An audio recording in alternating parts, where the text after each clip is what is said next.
ಬಾಲ್ಯದ ದಿನಗಳು ಮತ್ತು ಅದರ ನೆನಪುಗಳು. 70 ವರ್ಷ ಹಳೆಯದಾದ ತ್ರಿಚಕ್ರ ಸೈಕಲ್ನ ಜೊತೆಯಲ್ಲಿ ಇದು ಕೊಂಡಪಲ್ಲೆ ಗ್ರಾಮದಲ್ಲಿ ನಡೆದ ಒಂದು ಸುಂದರ ನೆನಪುಗಳ ಪಯಣ. ಕೊಂಡಪಲ್ಲೆ ಗ್ರಾಮ ಹಸಿರು ಗಿಡ ಮರಗಳಿಂದ ಕೂಡಿತ್ತು. ಒಬ್ಬ ತಂದೆ ತನ್ನ ಚಿನ್ನಾರಿ ಮಗಳ ಕೈ ಹಿಡಿದು ನಡೆಯುತ್ತಿರುವ ಗತಸ್ಮೃತಿಗಳ ಪಯಣ. ಸೂರ್ಯನ ಕಿರಣಗಳು ಮೋಡಗಳನ್ನು ಸರಿಸಿ ಭೂಮಿಯನ್ನು ತಾಕುತ್ತಿರುವ ಆ ನಿರ್ಮಲ ಸಂಧ್ಯೆಯ ಸಮಯದಲ್ಲಿ ಕೊಂಡಪಲ್ಲೆ ಗ್ರಾಮ ನಿಧಾನವಾಗಿ ಉದಯಿಸುತ್ತಿತ್ತು. ಮಾವಿನ ಗಿಡಗಳು ಮತ್ತು ಹೂಗಳ ಗಂಧ ವಾಸನೆಗಳಿಂದ ಕೂಡಿದ ಜ್ಞಾಪಕಗಳು ಪರಿಮಳವನ್ನು ಮಳೆಯಂತೆ ಸುರಿಸುತ್ತಿವೆ. ತಂದೆ ತನ್ನ ಚಿನ್ನಾರಿಯ ಕೈ ಹಿಡಿದು, ಇದು ನಾನು ಹುಟ್ಟಿ ಬೆಳೆದ ಊರು ಅಂತ ಊರಿನ ವಿಷಯಗಳನ್ನು ವಿವರಿಸುತ್ತಾ ಬೀದಿ ಬೀದಿಗಳಲ್ಲಿ ಸುತ್ತುತ್ತಾ ಜ್ಞಾಪಕಗಳನ್ನು ಮೆಲುಕು ಹಾಕಿಕೊಂಡು ಮಗಳ ಕೈ ಹಿಡಿದು ಬೀದಿಯಲ್ಲಿ ಅಲೆಯುತ್ತಾ, ಎಂದು ಇದು ನಾನು ಆಟ ಆಡುತ್ತ ಜಾಗ ಅಂತ ಹೇಳುತ್ತಾ ಪಕ್ಕದಲ್ಲೇ ಇರುವ ಬೇವಿನ ಮರದ ಕೆಳಗೆ ಬಂದರು. ಬೇವಿನ ಮರದ ಕೆಳಗೆ 2 ಅಂತಸ್ತುಗಳ ಪುರಾತನ ಮನೆ ಇತ್ತು.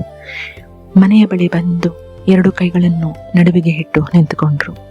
ಇದು ನನ್ನ ಮನೆ ಎಂದು ಹೇಳಿದಾಗ ಆ ಮಾತಲ್ಲಿ ಒಂಥರ ಆನಂದ, ಹೆಮ್ಮೆ, ಭಾವನಾತ್ಮಕ ಸಂಬಂಧ ಏನು ಎಂಬುದು ಕಣ್ಣಿನಲ್ಲಿ ಮಿನುಗುತ್ತಿದ್ದ ನೀರು ಹೇಳ್ತಿತ್ತು. ತಂದೆ ಮಗಳನ್ನು ಮನೆಯೊಳಗೆ ಹೋಗೋಣ ಅಂತ ಹೇಳ್ತಾ ಮುಖ್ಯ ದ್ವಾರ ತೆಗೆದಾಗ ಮರದ ದ್ವಾರ ಕ್ರಿಚ್ ಕ್ರಿಚ್ ಅಂತ ಸೌಮ್ಯವಾಗಿ ಶಬ್ದ ಮಾಡಿತು.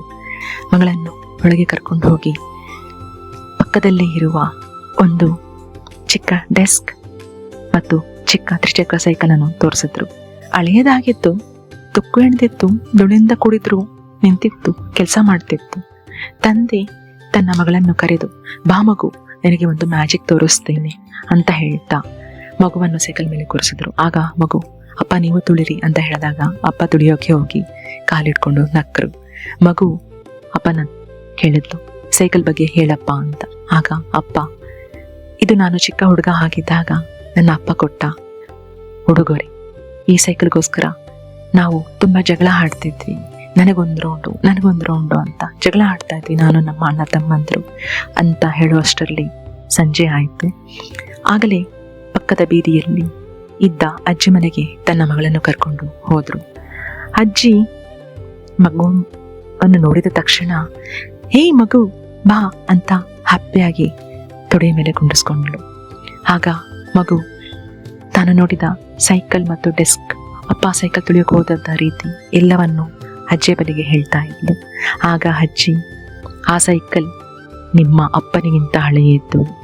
ಆ ಸೈಕಲ್ ಚಿಕ್ಕ ಹುಡುಗ ಆಗಿದ್ದಾಗ ನಮ್ಮ ತಾತ ನಿಮ್ಮ ಅಪ್ಪನಿಗೆ ಕೊಟ್ಟ ಉಡುಗೊರೆ ಅಂತ ಹೇಳ್ತಾ ಇದ್ಲು. ಆಗ ಮಗು ಅಪ್ಪನನ್ನು ಚಿಕ್ಕ ಹುಡುಗ ಆಗಿದ್ದಾಗ ಹೇಗಿರ್ಬೋದು ಅಂತ ಊಹಿಸ್ಕೊಳ್ತಾ ಇದ್ಲು. ಅಪ್ಪ, ನಮ್ಮ ತಾತ ನಮ್ಮ ಅಪ್ಪವನ್ನು ನೋಡಿ ಎಷ್ಟು ಚೆನ್ನಾಗಿ ಹೆಮ್ಮೆ ಪಡ್ತಿದ್ರು ಅಂತ ಹೇಳ್ತಾ ಯೋಚನೆ ಮಾಡ್ತಾ ಇದ್ಲು. ನನ್ನ ತಾತ ಎಷ್ಟು ಹೆಮ್ಮೆ ಪಟ್ಟಿರ್ತಾರೆ ನನ್ನ ಅಪ್ಪನ ಬಗ್ಗೆ ಅಂತ ಖುಷಿಯಿಂದ ಹೇಳ್ತಾ ಇದ್ಲು. ಆಗ ಅಜ್ಜಿ, ನಿನ್ನ ಅಪ್ಪ ಚಿಕ್ಕ ಹುಡುಗ ಆಗಿದ್ದಾಗ ಸೈಕಲ್ ತುಳಿಯೋದನ್ನು ನೋಡಿ ನಮ್ಮ ತಂದೆ ತುಂಬ ಖುಷಿ ಪಡ್ತಿದ್ರು, ಒಂಥರ ಹೆಮ್ಮೆ ಆಗ್ತಾ ಇತ್ತು. ಆ ಡೆಸ್ಕ್, ಆ 2 ಸೈಕಲ್ 2 ನಮ್ಮ ಮನೆಯ ಒಂದು ಆಸ್ತಿ. ನಿನ್ನ ಅಪ್ಪ ಆ ಡೆಸ್ಕನ್ನು ಕೂಡ ಉಪಯೋಗಿಸ್ತಾ ಇದ್ರು.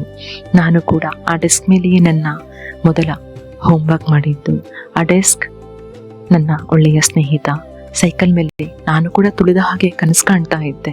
ಆ ಸೈಕಲ್ ಮೇಲೆ 2 ಚಿಡೆ ಹಾಕೊಂಡು ತುಳಿಯೋ ಥರ ನಾನು ಕೂಡ ಕನಸು ಕಂಡಿದ್ದೆ ಅಂತ ಹೇಳುವಷ್ಟೊತ್ತಿಗೆ ರಾತ್ರಿ ಆಯಿತು. ಅಪ್ಪ ನಿದ್ದೆ ಮಾಡಲಿಕ್ಕೆ ಹೋದರು. ಮಗು ನಿಧಾನವಾಗಿ ಕಣ್ಣು ಮುಚ್ಚುತ್ತಾ ತನ್ನ ಕಲ್ಪನೆಗಳಲ್ಲಿ ಹಿಂದಕ್ಕೆ ಪ್ರಯಾಣ ಮಾಡಿದ್ಲು.